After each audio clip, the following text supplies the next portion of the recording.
When you think of electric cars, what's the first name that always comes to mind? Well, for most Americans, it's Tesla. The sleek design, the roaring acceleration, and of course, the larger than life persona of Elon Musk. But while the Western world was busy turning Tesla into a cultural icon, something very different was happening on the other side of the planet. China was quietly building a rival that didn't just want to compete, it wanted to dominate. In just a few short years, Chinese electric vehicle manufacturers have done the unthinkable. They've taken control of the fastest growing sector in global transportation. They've overtaken Tesla as the world's top EV producer. And they've built a global supply chain so powerful that even American automakers are starting to depend on it. So this isn't just about cars anymore. This is about who controls the future of mobility, energy, and trade. So today, we're diving deep into why the world now prefers Chinese EVs over American cars and what this shift really means for you. But just before we do take a deep dive, it's imperative you hit that like button and subscribe so that you get notified the minute we produce another game-changing video that affects your choice of future car or SUV.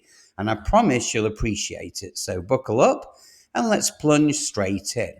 Now, whatever you do, don't click away because what comes next explains exactly how we got here. So for nearly a decade, Tesla was untouchable. Elon Musk didn't just sell vehicles, he sold the future. His vision turned electric cars from a fringe experiment into a global obsession. But while Musk was busy winning Wall Street and dominating headlines, China was working silently in the background, laying the foundation for an EV empire. The numbers tell the story. Now, according to the International Energy Agency, China now produces more than 70% of the world's electric cars. And by the way, that's not counting the batteries, the semiconductors, and the charging infrastructure that come along with them. So what China did differently was simple, but it was revolutionary. Instead of relying on global suppliers, Chinese companies built everything in-house. The batteries, the chips, the software, the steel, even the logistics.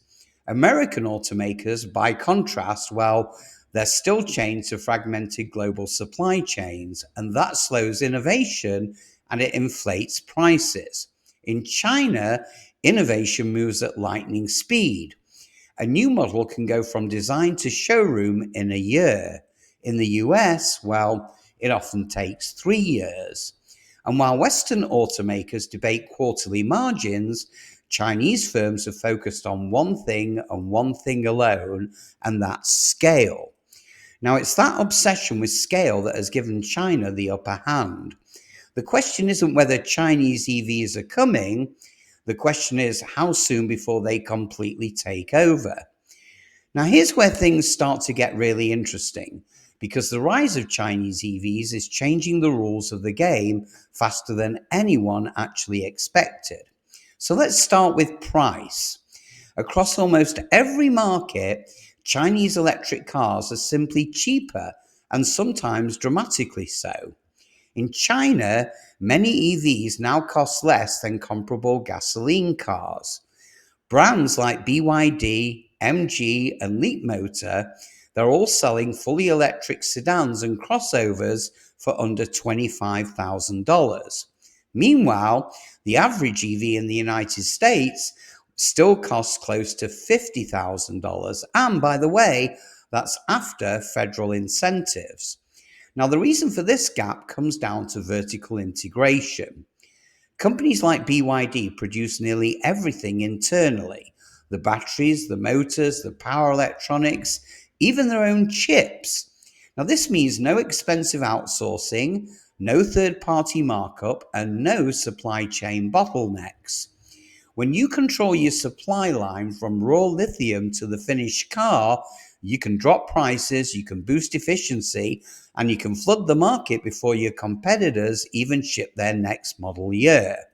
But low price alone doesn't explain the global appeal. Technology is the second and arguably the most critical factor. Chinese automakers have begun out-innovating Western brands in the very areas that define the EV experience. I'm talking battery performance, range, and software. Take BYD's Blade battery, for instance. It's one of the safest and most energy-dense lithium iron phosphate cells on the market today. Now, unlike many Western automakers who rely on LG or Panasonic, BYD designs and builds its own batteries in-house. Now, that means faster product cycles, fewer recalls, and constant improvement. The result? Cars that charge quicker, last longer, and cost less to maintain. Then there's the software. Chinese EVs are increasingly tech-first machines. Some are equipped with AI-based driving assistants, 3D augmented reality dashboards, and next-gen infotainment systems that make many American models feel very, very outdated. Inside a BYD Sail or an ET7, the interface feels like something from the future. It's fluid, it's intuitive, and it's deeply integrated with your daily life. Now compare that with the clunky menus and the occasional lag of legacy that US automakers have, and it's easy to see why international buyers are making the switch. So now let's talk about the global reach, because this is where the real story unfolds. See, Chinese automakers aren't content with dominating the domestic market, they're actually exporting their success. In Europe, BYD and the MG brands are setting sales records. In the first 9 months of 2025, BYD sold over 35,000 vehicles in the UK alone. Now that's an 880% year-on-year increase, surpassing even Tesla, Honda, and Mazda. Now, in countries like Thailand, Brazil, and Mexico, Chinese EVs have gone from being rare curiosities to mainstream options in less than 2 years. And by the way, it's not just cars being exported, it's factories as well. See, across Europe, companies like BYD, Great Wall Motors, and Chery are opening plants in Hungary, Turkey, and Spain. In Brazil, Chinese EV factories now occupy the former factories of Ford and Mercedes-Benz. Now, these aren't symbolic moves, they're extremely strategic. Every new plant outside China extends Beijing's economic reach, and it cements its role as the backbone of the world's electric future. Meanwhile, American automakers are being squeezed from both ends. See, on one hand, they face shrinking margins at home due to high labor and production costs. And on the other hand, they're losing international market share to Chinese EVs that are cheaper, smarter, and very often better built.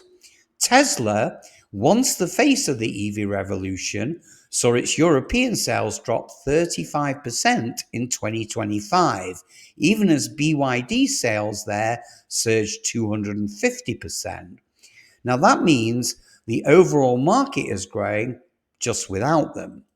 Perhaps the most surprising development, though, is that tariffs and trade barriers haven't slowed the momentum. Even when Europe imposed higher duties on Chinese EVs, consumers still chose them. Why? Because even after tariffs, they're often still a lot cheaper, and they offer a longer range, faster charging, and a lot more tech. So what's happening here is nothing short of historic. Chinese EVs are no longer seen as budget alternatives. They're actually becoming aspirational brands, symbols of innovation and design. So just as Japan did with cars in the 1980s and South Korea did with electronics in the 2000s, well, China is now doing that with electric vehicles in the 2020s. So when people say the world prefers Chinese EVs, it's not out of ideology, it's out of practicality. See, they often offer more car for less money, better technology, and faster evolution. And that, more than anything, is why global consumers are shifting their loyalty. So now that we've covered how China got here and why the rest of the world is buying in, let's talk about what it actually means for you. If you're planning to buy an EV in the next few years, you can expect to see a flood of new options, some with very, very unfamiliar names. BYD, NIO, and Zeekr, they're all eyeing Western markets. Their entry could completely reshape pricing competition and finally make affordable EVs a reality for everyday consumers like you and me. Now, if you're an investor, well, this transformation represents both risk and opportunity. Chinese automakers are growing aggressively, but Western companies that depend on their components, especially the battery materials, well, surprisingly, they could benefit too. The race for lithium, cobalt, and nickel supply will determine which companies thrive in the next decade. And if you're simply watching this from a geopolitical lens, well, it's clear that whoever controls the EV industry will also control the flow of global trade, energy policy, and technological standards for decades to come. So, the West can't afford to ignore this shift anymore. See, EVs aren't just about transportation, they're about power. And right now, China's the one holding the plug. So, thanks for making it this far in the video, and if you've learned something new, make sure you like this video, subscribe and hit that notification bell so you never miss another deep dive into how money, technology and policy all collide to shape your future. Now, here's your cliffhanger. One Chinese EV brand is already setting up manufacturing inside the United States under a new partnership. And if that goes through, well, it could permanently break the American pricing model for electric cars. Now, that story is coming up in a future video, and you'll want to be the first one to hear about it. So do me a favor, stay tuned, drop a comment below on whether you'd actually buy a Chinese EV. And as always, thank you once again for watching the Drive Right channel, and I'll see you guys on the next one.